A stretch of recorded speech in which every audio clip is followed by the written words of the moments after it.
بسم الله الرحمن الرحیم. جلسه دوم از مبحث کاردیولوژی ECG. امروز آناتومی و خونرسانی قلب را بیان میکنیم. مهمترین مبحث است، چرا که بعدا شما وقتی که در خود گراف قلب یا ECG پیپر، شما وقتی که در لید V1 یک پاتولوژی، مثلا در لید V1 یک پاتولوژی رو پیدا میکنید، مثلا انفراکت قلب صورت گرفته، استیلیوشن، شما باید بفهمید که دقیقا کجایش مشکل گرفته. مثلا این شریان رایت کورونری آرتری مشکل داره، یا پوستریور descending artery, anterior descending artery, left circumflex artery کجا مشکل داره. شما دقیقا از گراف قلب یا ECG پیپر میتونید موقعیت مشکل را پیدا کنید و بفهمید که کجا درگیر است. بنابراین این مبحث شما باید خیلی دقیق بیاد داشته شد و یک نکته بسیار مهم دیگر هم است، در آخر ویدیو با آن میرسیم. خود قلب توسط دو شریان عمده خونرسانی می شود. اردوی آن از قاعده آورد یا از شروع آورد، شریان آورد اگه شما در نظر داشته باشین، این قسمت قاعده یا بیز آورد هست. یکی توسط رایت کورونری آرتری خونرسانی می شود یا بلد سپلای صورت می گیرد، و یکی توسط لیفت کورونری آرتری. هر دوش فقط از همینجا که آورد شروع میشه از همینجا منشأ میگیرن، نیز از آورد منشأ میگیرن. رایت کورونری آرتری چند شعبه سب برانچ یا شعبه فرعی میده. وقتی که از آورد منشأ میگیره از طریق کاردیاک سالکاس یا جویچه یا شیار قلب که در بین آرتریوم و ونتریکل یا بین دهلیز و بطن موقعیت داره، از اینجا عبور میکنه و به خلف قلب میره، به پشت سر قلب جریان پیدا میکنه و به دو شعبه دیگر تقسیم میشود. یکی ایوی برانچ میده و یکی دیگر هم کسه posterior descending artery که از posterior از خلف به طرف پایین امتداد پیدا میکنه یا descend میکنه. دیگه شعبات قدامی هم از اینجا منشأ میگیره که جدار قدامی رایت ونتریکل یا بطن راست را خونرسانی میکنه. و شعبه posterior descending artery که شعبه رایت کورونری آرتری میشه، بین دو ونتریکل راست و ونتریکل چپ، او قسمت را خونرسانی میکنه از قسمت خلف آن که بعداً به او میرسیم. و دیگه خود لیفت کورونری آرتری یا LCA به دو شعبه دیگر تقسیم میشود، left anterior descending یا LAD و circumflex artery تقسیم می شود.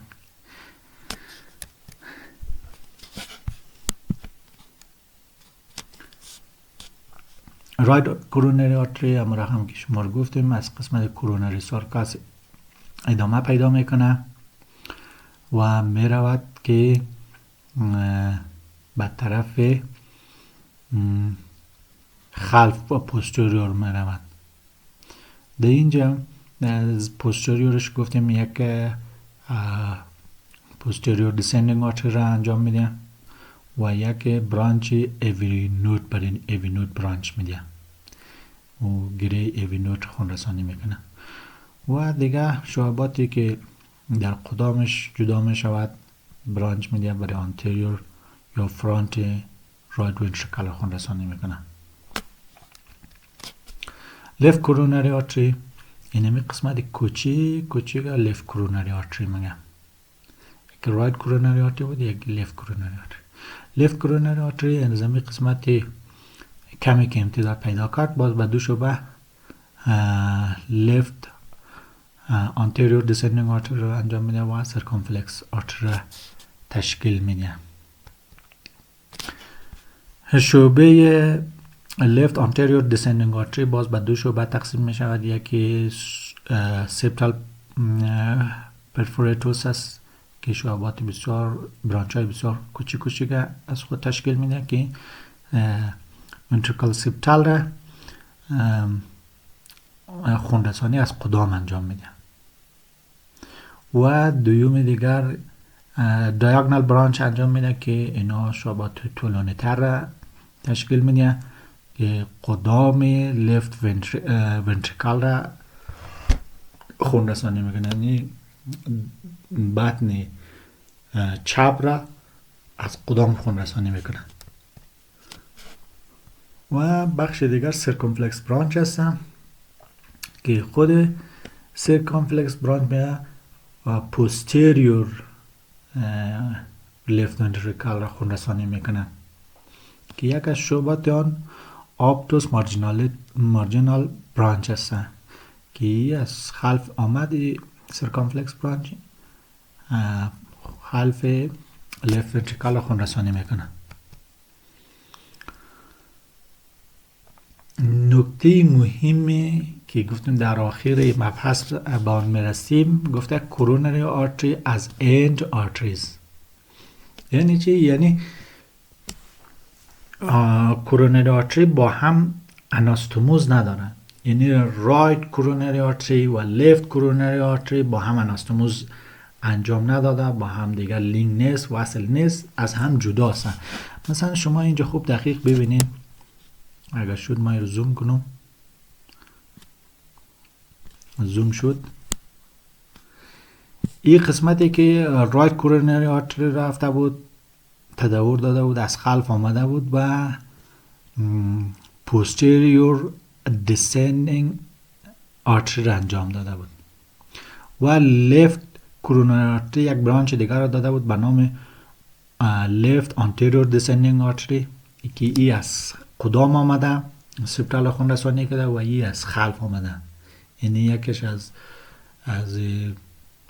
right coronary artery منشأ گرفته و یکیش از left coronary artery، اما بدبختانه با همدیگر اناستوموز ندادن، یعنی با همدیگر لینک نیست، وصل نیستن.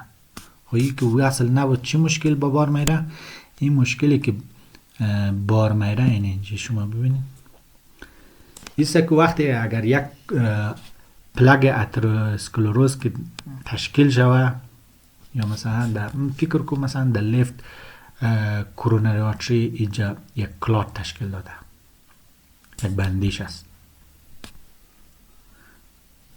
شما در این قسمت وقتی بندیش باشد، اگر اناستوموز داده باشه از طریق رایت کورونری آرتری میره، این پس با هم دیگر وصل میشه و جریان و سپلای برقرار است. کدام مشکلی انفراکتوز چیزی برای عضله قلب به وجود نمیاد. اما چون که اناستوموز نداده، پس وقتی که یک کلات در یک جای تشکیل داد، یک اتروسکلروز به وجود آمد، او وقت جریان خون و سپلای بند میشه و دیگه انفراکت عضله قلب صورت میگیره. و خوشبختانه در بعضی از موارد میتونه که از کولاترالا یا اوعیه جانبی هم تشکیل بشود، مثلا از اینجا یک اوعیه جانبی تشکیل میشه و اینجا وصل میشه، یا یک جای دیگر که او اتفاق نادر است و کمتر صورت میگیره و به صورت عمومی با همدیگر اناستوموز ندارن. و دیگر قسمت بلاد سپلای در مایوکاردیوم عضله قلب است. عضله قلب خون خود را گفتیم از طریق کورونری آرتری انجام میگیره که این در خارجترین لایه از قلب است، یعنی در اوتر موست است که بیرون از اپیکاردیوم است. یعنی این اپیکاردیوم باشد، این از یک قدم بیرون تر است خون رسانی میکنه. پس وقتی که اینا بخواید در عضله قلبه، این از طریق عظمی شعبات سب اندوکاردیال تیشو که اینجاست، از طریق از این شعبات یا برانچار که در داخل عضله قلب رو سوخت میکنه و یک قسمت دیگر که سب اندوکاردیال است، یعنی این که داخل باشد اندوکارد باشد، این قسمت یک کات اوت گرفته، قسمت داخل است، یعنی قسمت لایه اینی قسمت است اندوکارد است. باز سب اندوکاردیال لایه مایوکارد، چون مایوکارد یک قسمت عظیمه، این قسمت ها خونرسانی کمتر نسبت به این قسمت ها انجام میدن. پس این قسمت ها کمترین خونرسانی را به صورت طبیعی دارا می باشد.